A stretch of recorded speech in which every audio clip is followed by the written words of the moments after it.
So let's start budget.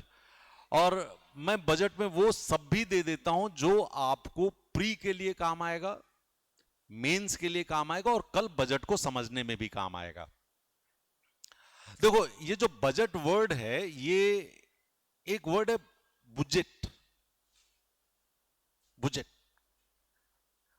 ये उससे निकल के आया था। क्या होता था कि एक बजट डॉक्यूमेंट एक चमड़े के थैले में लेके आते थे, वो बैग, तो वो कहते थे इसमें हम बजट लेके आए हैं।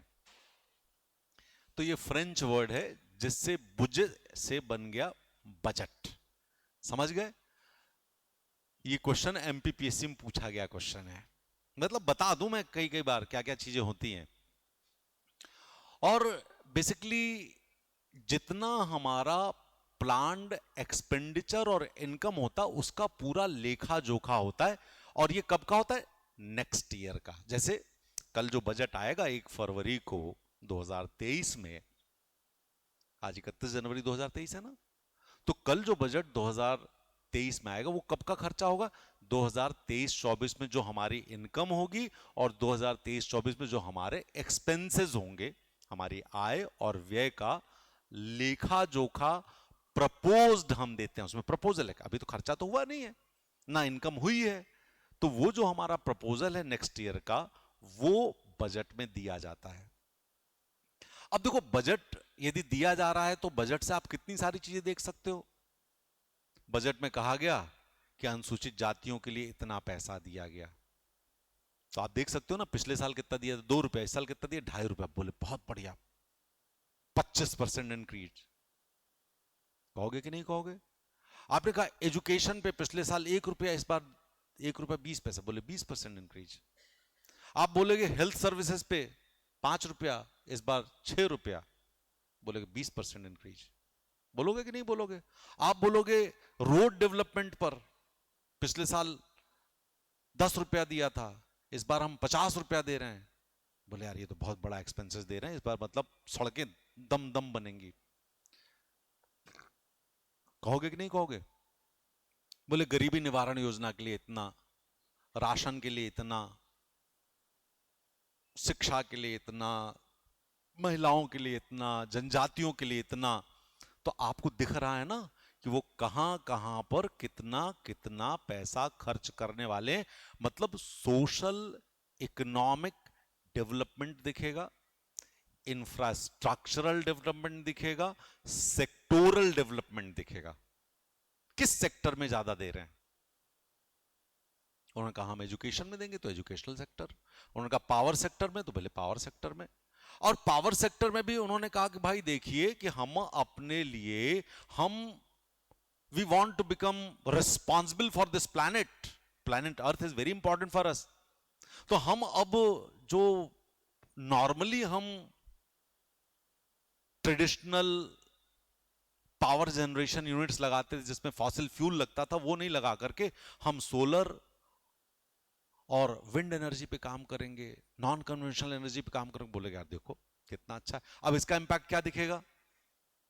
पैसा इधर खर्च हो रहा है, तो इधर तो पैसा खर्च होने से हमें पावर तो मिल रहा है, लेकिन हमको सांस लेने में भी आसानी हो रही। क्यों? क्योंकि पॉल्यूशन कम होगा। होगा ना कम?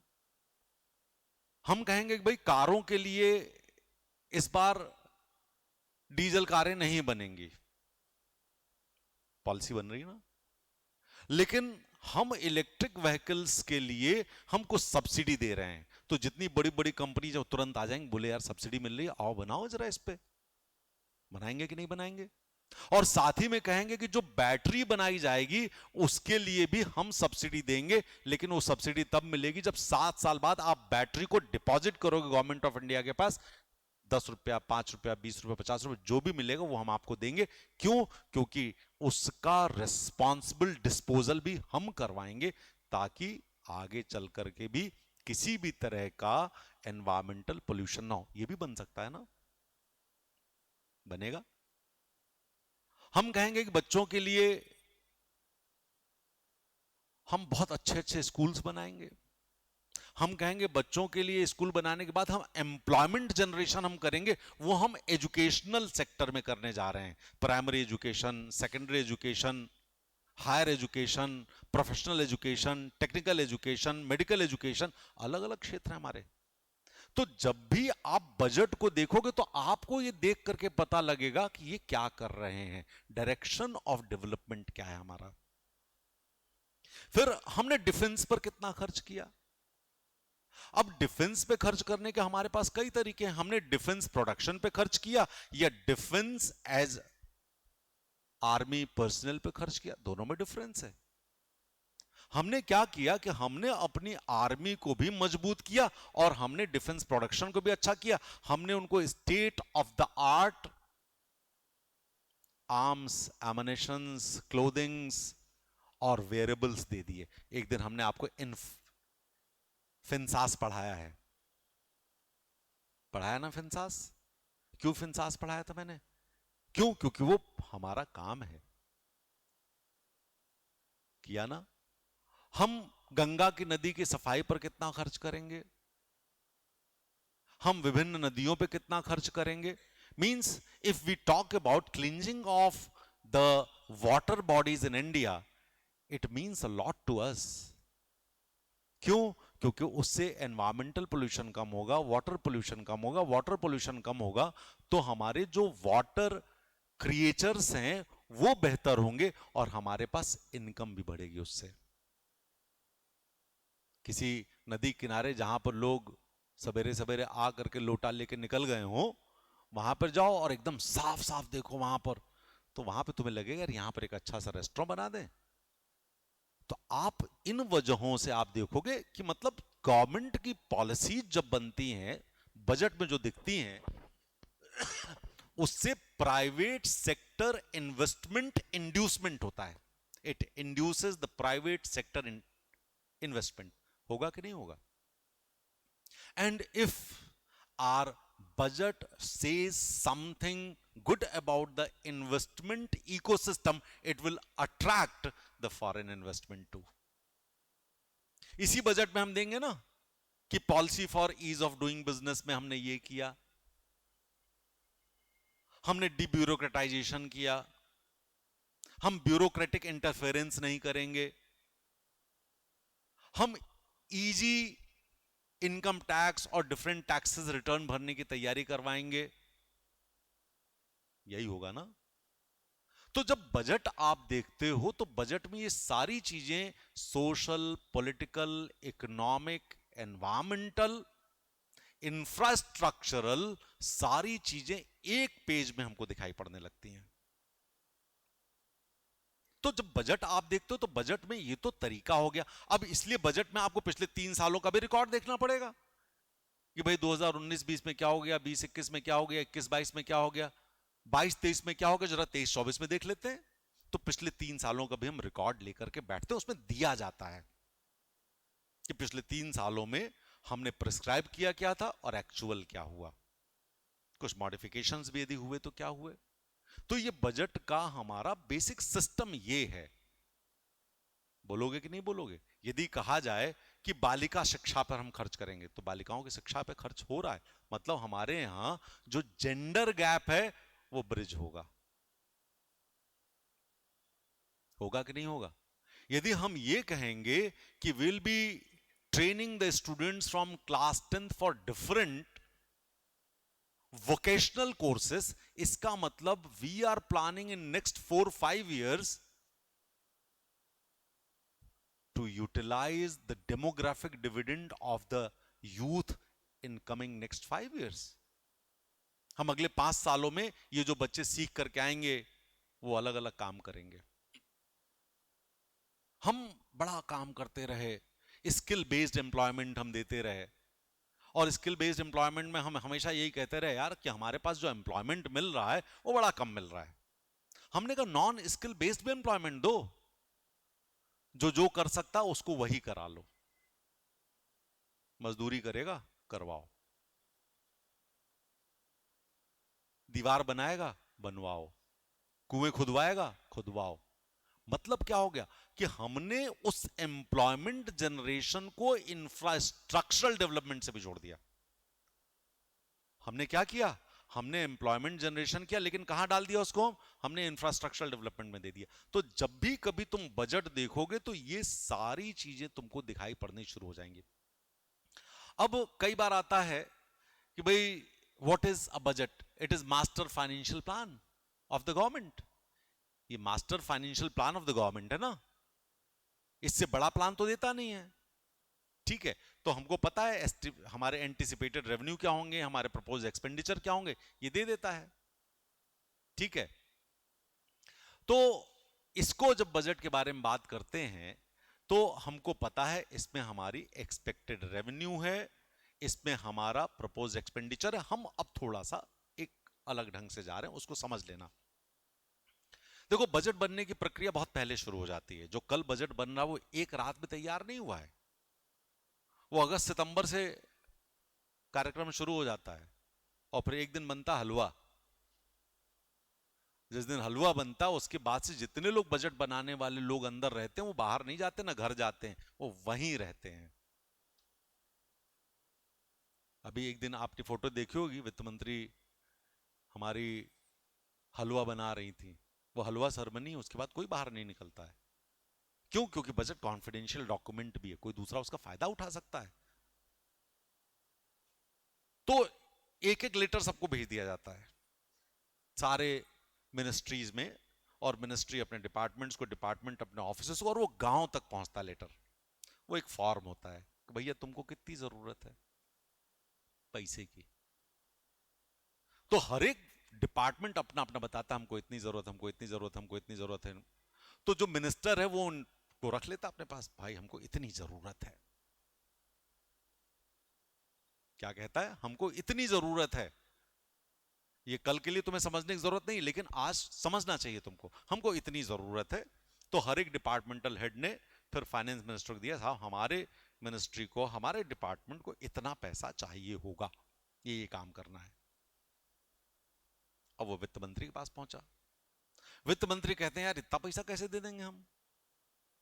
भाई एक बाप है और उसके 6-8 बच्चे हैं, हर एक बच्चा कहेगा हमको लाख रुपए चाहिए, वो कहेगा मेरी इनकम ही इतनी नहीं, हम कहां से तुमको दे दें? तो कहता है देख, तू 20,000 कम कर दे, तू 50,000 कम कर दे, तू 30,000 कम कर दे। ये बेसिकली फाइनेंशियल डिस्कशंस होते हैं कि इतना नहीं इस बार मिल पाएगा, अगली बार इसको देखेंगे। ये घर के अंदर की बात है, बाहर बात नहीं जाती है। और फिर इस पे होता है कि ठीक है इतना ही दे दो। यदि कोई ऐसा मान लो कोई मंत्री अड़ी जाए, नहीं हमको तो इतना ही पैसा चाहिए, हम तो नहीं मानेंगे, तो ये बात कैबिनेट में जाती है। और कैबिनेट में कौन होता है? प्राइम मिनिस्टर भी होते हैं। अब कैबिनेट में वो मंत्री अड़ा हुआ, नहीं हमको तो इतना ही पैसा चाहिए, इससे तो नीचे एक पैसा नहीं। अब मान लो वो मंत्री इतना इंपॉर्टेंट हो और कॉलिशन गवर्नमेंट हो, तो प्रधानमंत्री को भी पता होगा कहीं ऐसा ना हो कि ये मांगे हम ना दें और ये कहे हम आपको समर्थन नहीं देते, सरकार गिर जाए, इससे बढ़िया दे दो इसको। लेकिन यदि प्रधानमंत्री मजबूत है और उसका अपने दल पर नियंत्रण है, मंत्रियों पर नियंत्रण है, तो वो कहेगा कि माननीय आप इस्तीफा दीजिए और जाइए, हम दूसरे को मंत्री बना रहे हैं। समझ गए मेरी बात को? क्यों? क्योंकि हमको बैलेंस डेवलपमेंट करना है, किसी एक को देकर के नहीं करेंगे हम। अब मान लीजिए कि इनको 100 करोड़ रुपए इन्होंने मांगे और इनको 100 करोड़ रुपए दिए गए, साल भर में 1 अप्रैल से लेकर के 31 मार्च तक खर्च करना है उसको। और इन्होंने अगले साल बोले कि भाई साहब ये 50 करोड़ बचा लिए मैंने, तो वित्त मंत्री क्या कहेगा? शाबाशी देगा। क्यों शाबाशी देगा? क्या करेगा वित्त मंत्री? है? क्यों? Exactly exactly। 100 करोड़ तुमने मांगे, 50 करोड़ तुम अपनी जेब में रख के बैठे रहे, वो 50 करोड़ यदि किसी दूसरे को दिया जाता है, एक ऐसे समझ लो कि 5 बच्चे हैं किसी के और एक रूठा रूठा घूम रही है, हमको पैसा चाहिए पैसा चाहिए पैसा चाहिए, और उसको 5 लाख रुपए दे दिए पिताजी ने, और साल के अंत में लाके दे रहे 4 लाख पकड़ो, हमने तो लाख रुपए खर्च किए, तो 2 थप्पड़ मारा जाएगा उसको। क्यों? क्योंकि यदि वो 4 लाख रुपए किसी दूसरे तीसरे चौथे बच्चे पर खर्च किया जाता तो वो अच्छा डेवलप कर जाते। आपने इन चारों बच्चों के डेवलपमेंट को रोका है। तो जितना पैसा लिया जाए उतना ही लिया जाए जितना आप प्रूडेंटली खर्च कर सकते हो, ज्यादा नहीं लेना है। बात समझ में आ रही है? मतलब आप ये मत समझना कि आप बचा के घर पे दे दिया तो मोगेम्बो खुश होगा। मोगेम्बो दो लगाएगा तुमको। बोले ये ऐसे कोई होता है क्या? समझ गए कि नहीं समझ गए? तो इसलिए बजट में जितना मांगा जाता है उतना दिया भी जा सकता है, उसको रोका भी जा सकता है। अभी मैं कट मोशंस की बात नहीं कर रहा हूं, अभी मैं पार्लियामेंट नहीं पहुंचा हूं, अभी हम डिस्कशन लेवल पर हैं इंटरनली।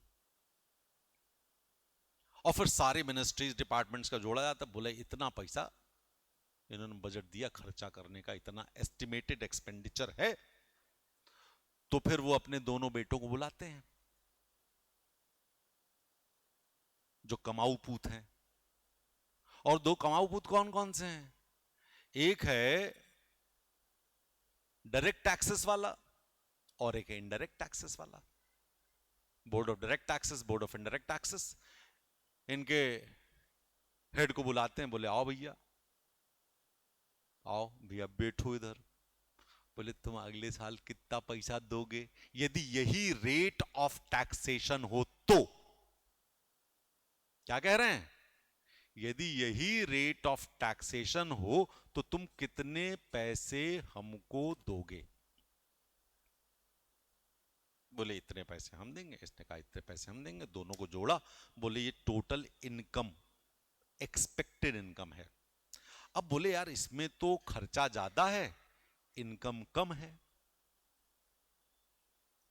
तो अब क्या होगा? अब बैठ करके डिसाइड करेगा finance minister with the help of other cabinet members कि what should be the next new tax structure.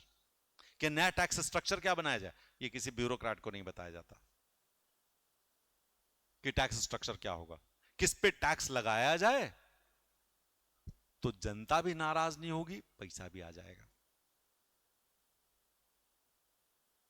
किस पे टैक्स कम कर दिया जाए और इस पे टैक्स बढ़ा दिया जाए, इस पे कम करने पर आम जनता, कॉमन मैन, गरीब को फायदा होगा और अमीर तो इस पे 2 पैसा और दे ही देगा।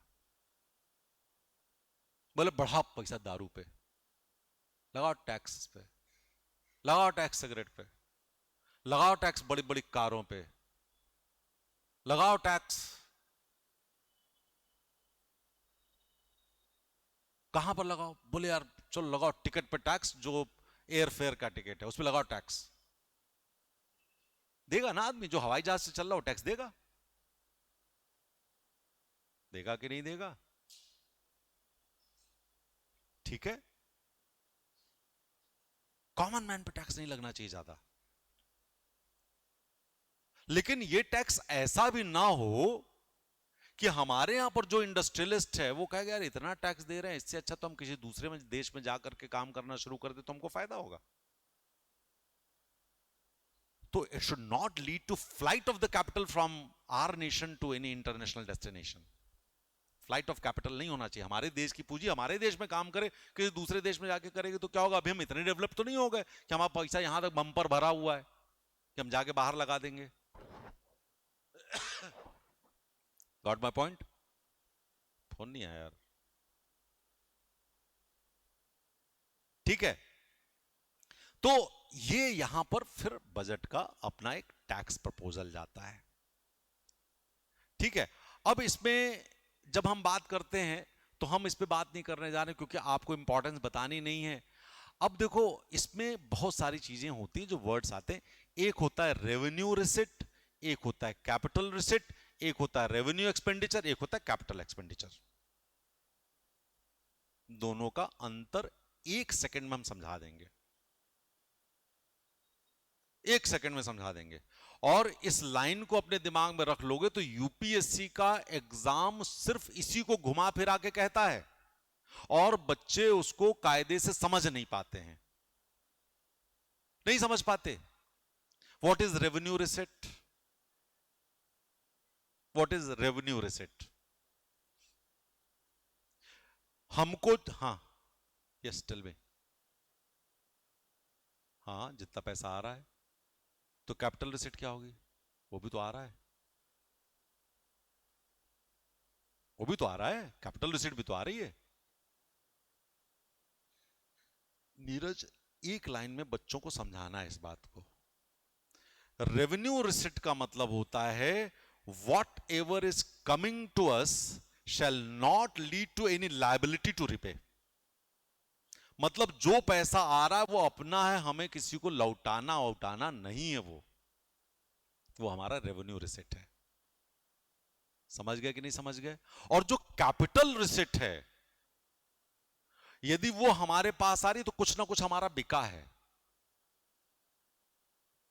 कुछ ना कुछ हमारा बिका है, एसेट गया कुछ हमारा, तो हमारी कैपिटल रिसिट आएगी। बात समझ में आ गई कि नहीं आ गई? और कैपिटल एक्सपेंडिचर यदि है तो कुछ ना कुछ एसेट हमारे पास बना है। जैसे मान लीजिए मेरे पास 2 लाख रुपया है और 2 लाख रुपए का हमने एक्सपेंडिचर किया और हमने वहां से उससे क्या खरीद लिया? एक तो कंप्यूटर, तो हमारे पे एक एसेट आ गया। लेकिन 2 लाख रुपए यदि हमने सैलरी में दे दिए तो वो रेवेन्यू एक्सपेंडिचर है, वो हमारा कैपिटल नहीं बना रहा है। तो रेवेन्यू एक्सपेंडिचर और कैपिटल एक्सपेंडिचर का अंतर इतना है कि रेवेन्यू एक्सपेंडिचर हमें कहीं लौटाना नहीं है, और कैपिटल एक्सपेंडिचर यदि आता है तो हमारा एसेट कहीं ना कहीं जाएगा, और कैपिटल एक्सपेंडिचर है तो हमारी कैपिटल बनेगी। रेवेन्यू एक्सपेंडिचर है तो वो हमको कभी लौटनी नहीं है, ये भी ध्यान रखिएगा। This is difference between revenue expenditure and capital expenditure. लोगों को नहीं पता रहता बेसिक इसका, और वो 50 तरीके से घुमाएंगे तुमको, ऐसे ऐसे नचाएंगे, आरती टाइप की उतारेंगे वो, लेकिन लोग उसमें भटक जाते हैं। तुम ये देखो इससे मिल क्या रहा अपने को? बोलिए पैसा लौटाना है, नहीं लौटाना है, वो क्या हो गया? ये हमारी रेवेन्यू रिसिट है। ये हमने पैसा दिया, इससे कुछ कैपिटल वेपिटल बना क्या? बोले नहीं बना, तो ये हमारी रेवेन्यू एक्सपेंडिचर है। ये हमने पैसा दिया, हमारी जमीन आ गई हमारे पास, कैपिटल एक्सपेंडिचर है। हमने अपना मकान बेचा, हमारे पास पैसा आया, वो कैपिटल रिसिट है। बात कितने लोगों के दिमाग में एकदम सिंपल ढंग से उतर गई, कितने को अभी भी नहीं समझ में आई? नहीं समझ में आई? क्यों? अच्छा चलो, तुम्हारे पास 100 रुपया है, तुमने 100 रुपया हमको दिया, हमने ये पेन तुमको दे दिया, ये कौन सा एक्सपेंडिचर हुआ? ये कैपिटल हो गया। क्यों? क्योंकि तुमने 100 रुपया दिया, ये तुमको तुम्हारे पास कैपिटल के रूप में ये पेन तुमको मिल गया। तुमने हमको 100 रुपया फीस में दिया, मिलने वाला है क्या? लिखो चिट्ठी, हमको फीस लौटा दो। है? समझ में आ गई कि नहीं आ गई? कहां रेवेन्यू एक्सपेंडिचर है, कहां कैपिटल एक्सपेंडिचर है, कहां रेवेन्यू रिसिट है, कहां कैपिटल रिसिट है? ऐसा कि नहीं है? तो ये अपने दिमाग में यदि रख लोगे तो बड़ी आसानी से समझ में आ जाएगा, आ जाएगा ना। अब देखो, एक है टैक्स रेवेन्यू, एक है नॉन टैक्स रेवेन्यू। सरकार टैक्स लेती है, तुमको लौटाती है क्या? सरकार टैक्स लेती है तो तुमको दे देती है एक मकान, तुमको ले लो ना, काहे का टैक्स? टैक्स दिया, खत्म, भूल जाओ। लेकिन एक नॉन टैक्स रेवेन्यू भी है सरकार के पास। वो क्या है? सरकार कोई बिजनेस कर रही है, कोई एंटरप्राइज चला रही है, उसका कैपिटल लगा हुआ है और उससे कोई अपने को इनकम दे रहा है, वो क्या है?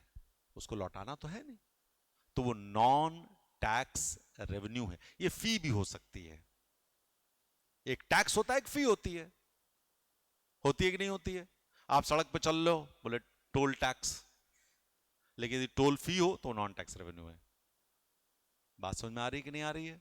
आप मंदिर में जाते हो, बोले आपको वीआईपी दर्शन करने 500 रुपए, वीवीआईपी करने 1000 रुपए, वो मंदिर की नॉन टैक्स रेवेन्यू है ना, नॉन टैक्स रेवेन्यू। तो टैक्स रेवेन्यू और नॉन टैक्स रेवेन्यू भी है, ठीक है। इसी तरह से कैपिटल में यदि हम देखें, कैपिटल रिसिट्स क्या है? हमारा लोन हमको वापस मिला, रिकवरी ऑफ लोन, ये हमारा कैपिटल गया था, कैपिटल आया। यदि किसी ने आपका लोन वापस किया है, जैसे तुमको हम एग्जांपल देते हैं, कई बार आप लोगों ने अपने घर में सुना होगा कि यार वो कुछ हमको कैपिटल चाहिए, किसी से लोन ले लेते हैं। तो क्या लिया उसने? लोन लिया, लौटाना पड़ेगा ना। क्यों? क्योंकि आपकी लायबिलिटी बन गई, या तो असेट बनेगा या लायबिलिटी बनेगी। तो जब आपने लोन किसी को दिया हुआ है, यानी कि आपने उसको असेट दिया है और उसके पास लायबिलिटी कि आपको लौटाएगा। तो जब लोन रिटर्न होता है तो हमारा कैपिटल हमारे पास वापस आता है। आपने देखा होगा कई लोग किसी को लोन दे देते हैं 2 लाख 5 लाख रुपया, और फिर 31 मार्च के पहले कहते हैं वापस करो यार। वो कैपिटल अपनी देते हैं और कैपिटल वापस लेते हैं। तो रिकवरी ऑफ लोन क्या है? क्योंकि हमारा अपना पैसा है जो हमको वापस मिला, वो कैपिटल है हमारी। तो recovery of loan is capital. ठीक है।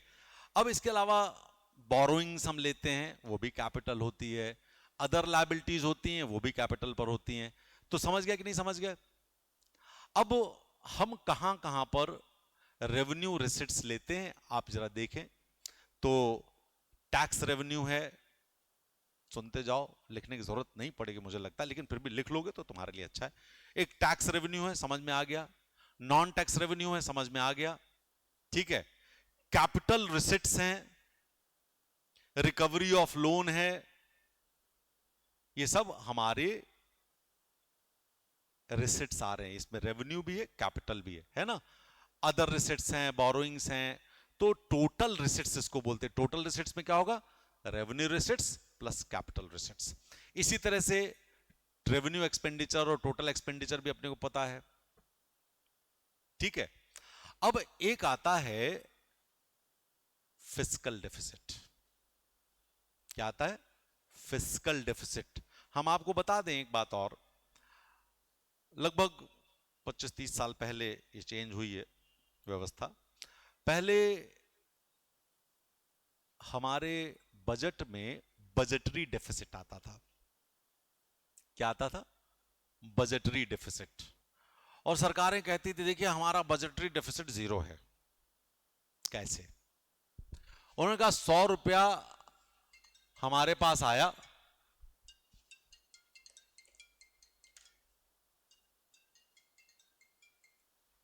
क्या कहा?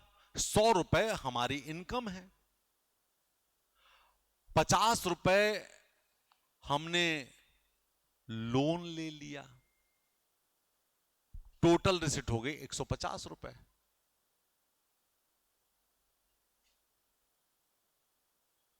ये लोन रिसिट ही तो है, लोन इज अगेन रिसिट। और हमने कहा खर्चा हमारा 150 रुपया है, ये बराबर इसके, तो बजटरी डेफिसिट 0।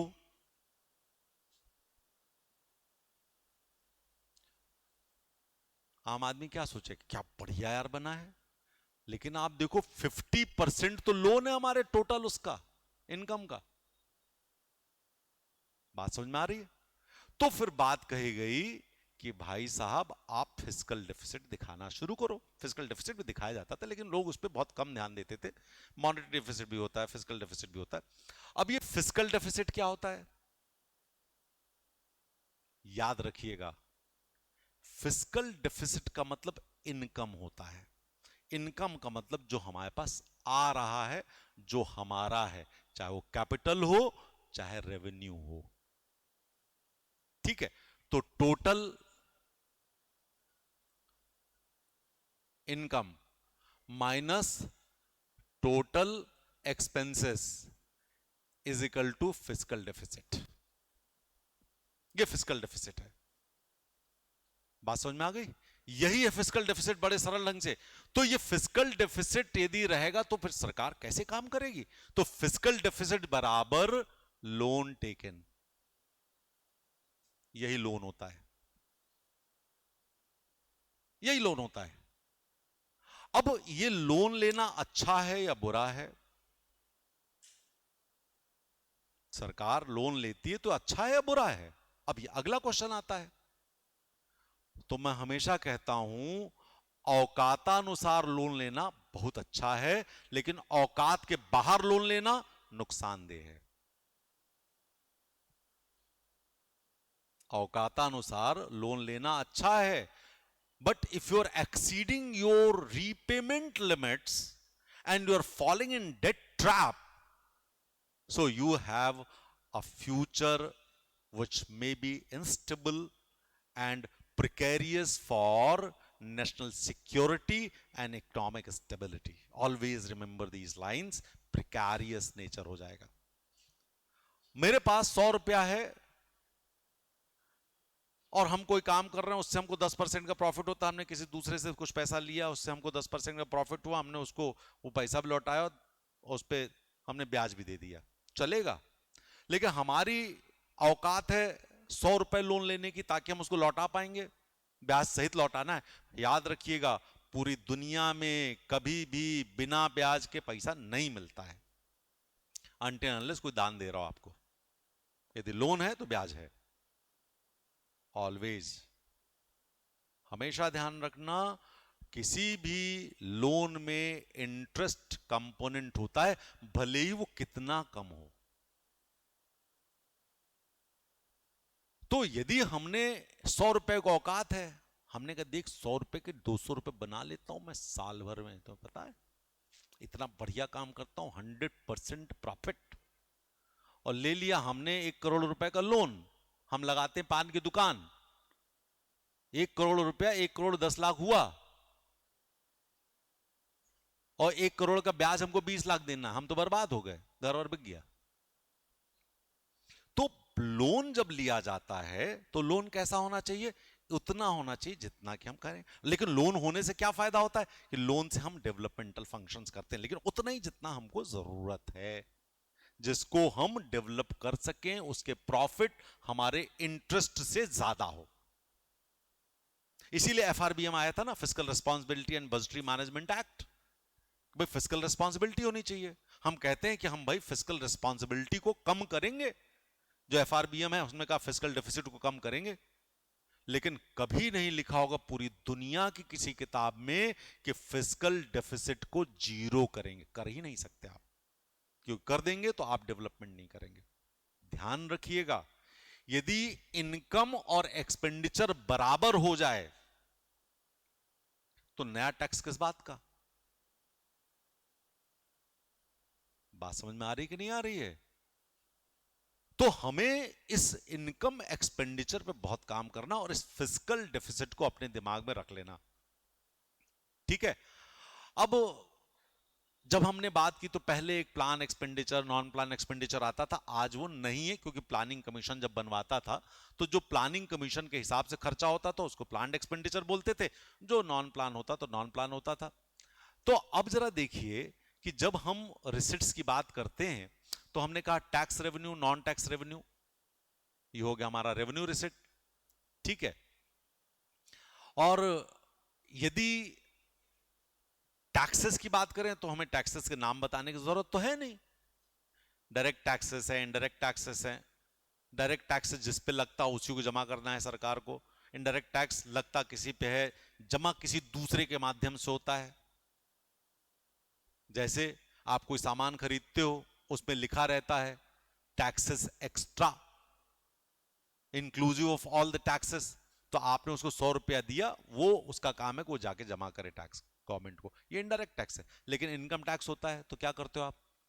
खुद ही जमा करते हो ना इनकम टैक्स। तो ये वो, अब उसके हम बहुत क्या बोलते हैं, टेक्निकल टर्मिनोलॉजी नहीं ले रहे, आपको हम समझा रहे हैं अभी। इनकम टैक्स है, कॉर्पोरेट टैक्स है, इंटरेस्ट टैक्स है, वेल्थ टैक्स है, गिफ्ट टैक्स है, एक्सपेंडिचर टैक्स है, ये सब हमारा क्या है? ये डायरेक्ट टैक्सेस है। और इनडायरेक्ट टैक्सेस में एक ही याद रख लो ना तुम, GST, because it has subsumed many other taxes, है कि नहीं है? अदरवाइज एक और है, जैसे पेट्रोल और डीजल पर, पेट्रोलियम पर जो टैक्स लगता है वो वैट टैक्स है, वो भी इनडायरेक्ट टैक्स है। जो एक्साइज लगती है, एक्साइज शराब वाली, लिकर वाली, जो प्रोडक्शन पे पहले एक्साइज ड्यूटी लगती थी, एक्साइज लगता था, वो इनडायरेक्ट टैक्स पहले हुआ करता था, उसको खत्म कर दिया गया। लेकिन शराब पर जो एक्साइज लगती थी वो आज भी लगती है, वो इनडायरेक्ट टैक्स है। तो इसको याद रखिएगा। अब इसके बाद आप कहोगे फिर सब ये नॉन टैक्स रेवेन्यू क्या है? तो हमने कहा ना, जो टैक्स नहीं वो रेवेन्यू हमारा है। ठीक है, जैसे जो टैक्स से ना मिले ऐसे पैसा मिले, तो हमको इंटरेस्ट मिल रहा है, लौटाना तो नहीं ना इंटरेस्ट हमको, हमको डिविडेंड मिल रहा है, डिविडेंड लाभांश। हमने कहीं पर कुछ इन्वेस्टमेंट किया था, उस पर उन्होंने कहा कि भाई आपको 5% डिविडेंड देंगे, डिविडेंड हो गया। हमको किसी ने ग्रांट दे दिया, अनुदान, ये लो भाई पैसा पकड़ो, तुमको लौटाना नहीं है, ये नॉन टैक्स रेवेन्यू है। ठीक है, आप सड़क पर चले जा रहे हो, मस्ती में अपनी फोन में बतियाते हो, भाई कैसे बॉस, भाई, बाबू, बेबी, चले जा रहे हो आप, पुलिस वाले ने रोका, इधर आओ, बोले 500 का चालान, ये फाइन हो गया। ये फाइन नॉन टैक्स रेवेन्यू है। फाइन क्या है? नॉन टैक्स रेवेन्यू है, क्योंकि टैक्स जो होता है वो मैंडेटरी है, फाइन गलती करने पे लगता है। ठीक है, व्हाट इज टैक्स? मजाक की बातें अलग होती हैं। मजाक में कहा जाता है tax is a fine for doing good, and fine is a fine doing wrong. ठीक है, when you do good you are taxed, when you do wrong you are fined. अच्छा करोगे तो टैक्स लगता है, जिसकी इनकम जितनी ज्यादा उसका टैक्स उतना ज्यादा। ठीक है, अब कैपिटल रिसिट्स में क्या होगा? बोरोइंग्स होंगे,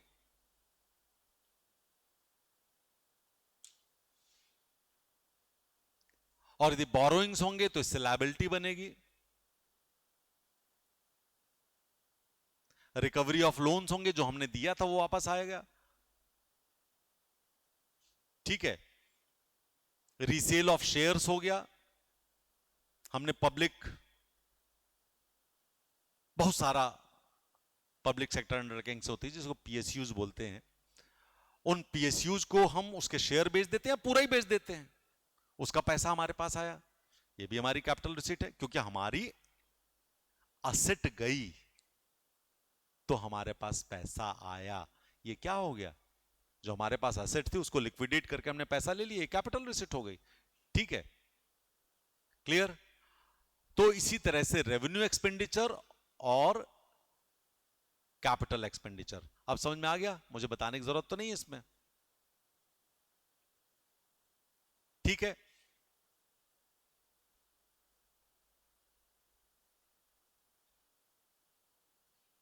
अब सरकार कहां कहां पे खर्चा करती है बताने की जरूरत मुझे तो नहीं है। सामान खरीदती है, सेवाएं लेती है ना भाई। अब सरकारी नौकरी करोगे तो तुमको सैलरी देगी कि नहीं देगी? तो खर्चा किसका है? ठीक है, कुछ सेवाएं लेगी, उसका है, वेजेस हैं, सैलरीज हैं। ठीक है, पब्लिक इन्वेस्टमेंट है, ट्रांसफर पेमेंट्स हैं। तो ये जो चीजें हैं ये हमारे बजट का पार्ट है, जिसको हम बड़े सरल ढंग से समझ सकते हैं। इसमें बेसिकली आपको जो समझना है वो इसी को समझना था कि हमारा फिस्कल डेफिसिट क्या होता है, हमारा बजटरी डेफिसिट क्या है, हमारा मॉनेटाइज्ड डेफिसिट क्या है। ठीक है, हमारा मॉनेटाइज्ड डेफिसिट क्या है। यदि इसको आप समझ जाओगे तो आपकी ये पूरी कहानी खत्म हो जाती है। ये बजट का एक बड़ा सिंपल सी मैंने आपको टर्मिनोलॉजी बता दी है। अब कुछ वर्ड्स और आते हैं, यदि आप चाहो तो मैं उसको बताऊं, कल के समझने के लिए तो इतना बहुत है। अब बजट आने के बाद बहुत सारा काम और होता पार्लियामेंट में, बहुत सारे कट मोशंस आते हैं, गुलोटिन होता है, वोट ऑन अकाउंट होता है, ये सब चीजें पार्लियामेंट में 2-4 दिन बाद से शुरू होंगी। ये सब चीजें जनरल डिस्कशंस होता है, वो सब कहानियां अलग है। लेकिन बजट समझने के लिए इतनी चीज यदि आप समझ गए तो आप बजट समझ जाओगे कल। ठीक है, धन्यवाद।